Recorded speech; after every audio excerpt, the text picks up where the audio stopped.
So we talked about this on Friday, just a little bit. And I'm going to bring up the quote here.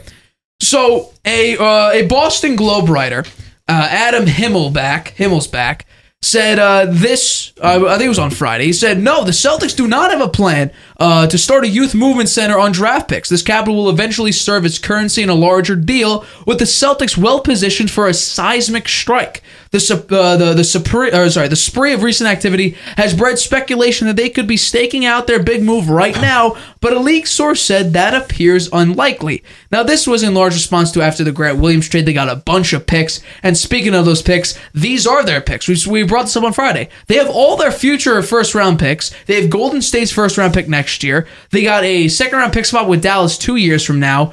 The facts for this trade or this pick swap need to be sorted out, but they could have San Antonio's first-round pick in 2028, and they also have six future second-round picks. So they are stockpiling these draft picks here, and they're gonna be just like this writer said. I do not see the Celtics going through the draft just picking first round and then a bunch of these second-round prospects that they could potentially draft. They're going for someone potentially huge here. And if we're talking about a seismic strike, I'm going to ask you, who do you think this mystery seismic player could be that the Celtics could trade for? Yeah, well, they're not in rebound. They're not in a rebuild mode. They're not thinking about rebuild when they stockpile all those picks. That's for sure. They're going to try to sign. They're going to sign Jaylen Brown to a supermax, and Tatum is going to get one of those too. So they're going to be in a win now mode. So they're going to use those picks for some sort of big deal, that's for sure. And I'm not so sure how valuable those second round picks are. I mean, in the NBA, first 7 players, after the first 7 players, it's downhill from there generally. You don't see that many superstars coming out of the second round in the NBA draft, that's for sure. So I don't know how valuable those are. Those first round picks are pretty valuable. So I do think that they will try that. What they need to me to be put them over the top and be really in there in the finals in the next 3 or 4 years is a super duper point guard. I really think that's the piece that's missing, and I think that they will go after. There are 4 point guards out there that I think should be considered, and I don't know whether any of these teams are in the thinking about a rebuild mode. I know that the Kings are certainly not in a rebuild mode, and De'Aaron Fox is one of the point guards that I would consider coming up and being, in kind of an elite status point guard. He would be somebody to look at. I think Shai Gilgeous-Alexander is another one for the Thunder. The Thunder are not that competitive. He's their best player by far. I think he would be one to look at. And then Tyrese Halliburton for the Pacers. The Pacers are not a very good. They're a pretty bad team this year. So they may try one more year with what they've got. And if they don't do well, maybe they'd go rebuild, and you could give them a lot of picks. And then Trae Young is the other one, Atlanta. I think he's a little unhappy there. And they did make the playoffs. They got beat by the Celtics in the first round. So I think that he would be the one there. So those 4 guys, I think point guard is what the Celtics are missing. And one of those 4 guys would be what I'd use those picks for. I just want what are your 4 again? I have Halliburton, Fox, Trae Young, Alexander, and Shai Gilgeous. Okay, gotcha. Yeah. Okay, so you went point guards as their big seismic trade opportunity. Yeah. I have 3. Now, these are probably, I think, honestly, more unlikely than yours, I think. But depending on how this particular season goes, I think, some of these potential trades are more than just completely throwaways. Oh, that'll never happen. Now, obviously, the seismic trade will probably include Jaylen Brown, regardless if he signs the Supermax. Because there is no way the Celtics could afford 2 guys worth $613 million total and get another seismic player to be a big 3. You just can't do it. So my guess would be, just like I talked about on Friday, it could be a scenario where Dame comes into Boston. They trade away Jaylen Brown next year to then be able to sort of afford Jason Tatum's Supermax extension. Because you can't afford all those pieces together. So if we're talking about a trade, it'll include Jaylen Brown, and it will include a lot of these picks. There are 3 players, none of which you have said, and I'm taking sort of a different approach except for one of these players, that I think the Celtics could honestly use. So the first one is a position I agree with you. It's going to be a guard. It's Luka Doncic. If we're talking about a franchise, a organization like the Mavericks, he's a point guard. That's what I'm saying. I agree with you with the first one. So we're talking about the Mavericks here. They made a Western Conference Finals with Jalen Brunson. They let him go. New York gets him. And so right now they got Kyrie, and they plummeted with Kyrie. If the Mavericks don't see success here, now with a full season of Kyrie, and by the way, this is all my picks are thematic here. It's all under this theme of this organization is killing me right now. We're not winning anytime soon. Let me get out of here. So Luka will be the first one. The next one, which we talked about this player on Friday, is Joel Embiid. If the 76ers lose Harden, they don't get really anyone super efficient to go along with Harden. You need a big guy. You got to get a big guy because Robert Williams has health issues. Al Horford will probably be going at the end of this year, and Kristaps Porzingis has 1 year left on his contract, and this is the year. This is a make or break year for at least for the Celtics to potentially re-sign Kristaps Porzingis, because if he plays terrible, the Celtics probably won't extend him beyond just this year.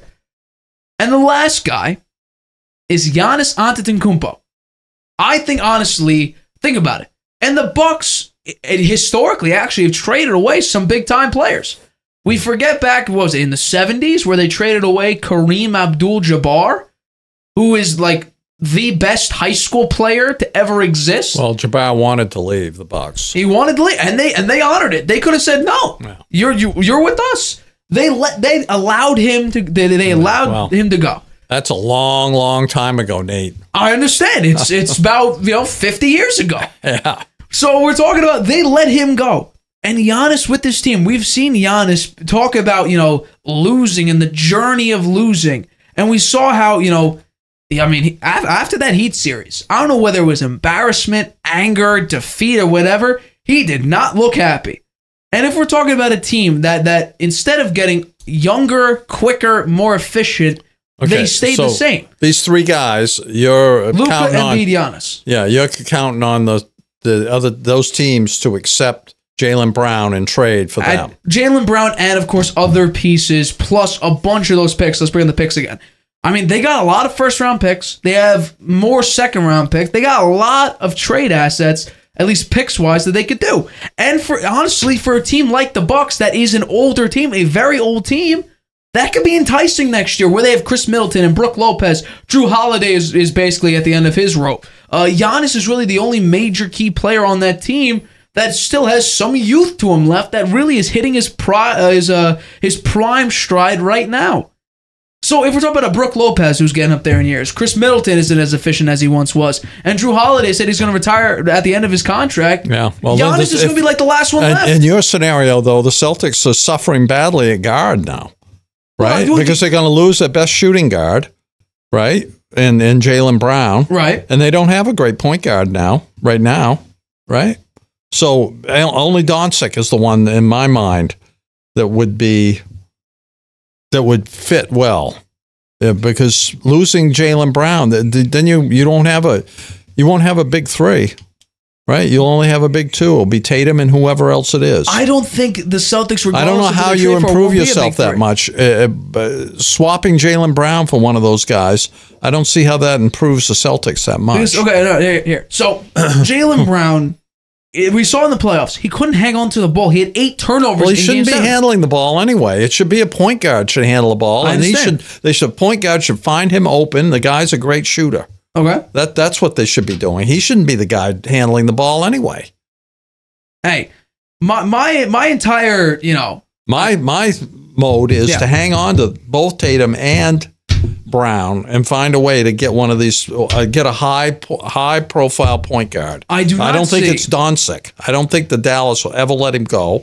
number one. And I don't think a lot of these teams I agree that you couldn't afford him in that mix. Yeah. So these guys, you might be able to fit them in. I really don't see any way you're going to pay Jaylen Brown and Jason Tatum nearly $60 million a year each and then afford a perennial superstar, even with yours. Halliburton, he just signed a massive deal. De'Aaron Fox is a very key piece of the Kings. Trae Young, he's probably the most likely to leave his team because he already got his head coach fired. And just like Kyler Murray, you got your head coach fired. You need to step up, otherwise you're next. We're not going to fire a brand new coach just because you're here. So my guess would be Trae Young, out of the 7 players we said today, Trae Young is the most likely one to be available to somebody. But I just think Trae Young's he's not a phenomenal three-point shooter, and he has turnover issues, which Jaylen Brown in the playoffs has turnover issues. So you're getting a shooter, which I'm sure Joe Mazzulla loves because he likes that 3 ideology. If the Celtics do decide to retain Malcolm Brogdon, which honestly, he costs you a pretty. They're going to have to. They're going to have to retain him now. You're going to need to. He's going to be the starting. He's going to be the starting point guard, and White is going to be the shooting guard, and Jaylen Brown is going to step up to small forward. Yeah, no, that's what's going to happen. That's probably going to be Derek White because Derek White stepped it up with his 3-point shooting. He had actually a very, very good year. But that's what you do. You would get rid of because you're not going to be able to afford 2 guys, $613 million. And then bring in another guy who will bring maybe $240-50 million over 5 years, 6 years onto your team and say, oh yeah, $800 million amongst 3 players. You're going to be, while your talent up top may be great, you'll be like the Suns and what the Heat will be if they trade for Dame, if they add a bunch of players for Dame. They're just going to be versions of that we saw. Yeah, they're going to be great. You're going to have 3 absolutely amazing pieces to your team. It's going to be fun to watch when your starting lineup's out. But when they get benched, you're going to have guys like Jordan Walsh and Sam Hauser and Luke Cornett and Peyton Pritchard. No one wants to watch that. That ain't a winning team. That ain't no, and a bunch of other players too. Justin Champagne, or however you pronounce his name. O'Shea Brissett. You don't want to watch these guys play basketball. You want superstars out there. You at least want efficient rotational and role players out there. That's why Bruce Brown was fun. Christian Braun was fun. These guys put in a bunch of energy. They added something to the Nuggets bench. They actually made the Nuggets bench somewhat viable because of the amount of effort that they put in. So I really do not see a scenario. And by the way, Jaylen Brown, you would also need to add someone else. My centers, at least, Embiid and Giannis. I guess Giannis, it could be a forward and a center, but Giannis is not a center. He's a big man. I think he's 6'10", 6'11", so he could play either role. Yeah, but then the Celtics are where they've been before. They not have the biggest guy underneath. They don't have it with Horford and Williams, right? They suffer underneath. Well, I think Horford may be gone next year, and Robert Williams has health issues. So let's say Kristaps Porzingis has a pretty good year, right? And let's say he loves his time in Boston, and let's say they go far in the playoffs. Would he take a discount for Boston? Maybe. If he does, you trade away Jaylen Brown in that massive deal. You bring in one of these guys, a Giannis or an Embiid, and then you actually have a really, really reliable big man that could substitute for Al Horford in his age, and I'm assuming he retires at the end of this year. Even then, though, you would need him to fill in for Horford or Horford to fill in for you. And Robert Williams is dealing with injuries that actually have made the Celtics suffer a little bit, at least defensively. And he's not a shooter. He doesn't have a mid-range shot. No, but he's a good player, though. He's a great defender and a valuable asset to the Celtics, but his health is a major concern for him. So that's what I truthfully think the Celtics, if they're going to do this massive player, Karl Anthony Towns could also be available. You could add him also. That could be an interesting piece. I really do not see a scenario where you go in and you make a big 3 in Boston, signing 2 players to supermax extensions. $613 million. You're probably right. Over 2 players. I just really can't see it. Hi, everybody. Thanks for watching. Make sure you subscribe here to get the latest from the show. Also, if you want to check out the full episode, make sure you click the I in the top right-hand corner right now. If you want to listen to this show anywhere you go, make sure you go to anchor.fm/The Harvey Hour or anywhere you get your podcasts.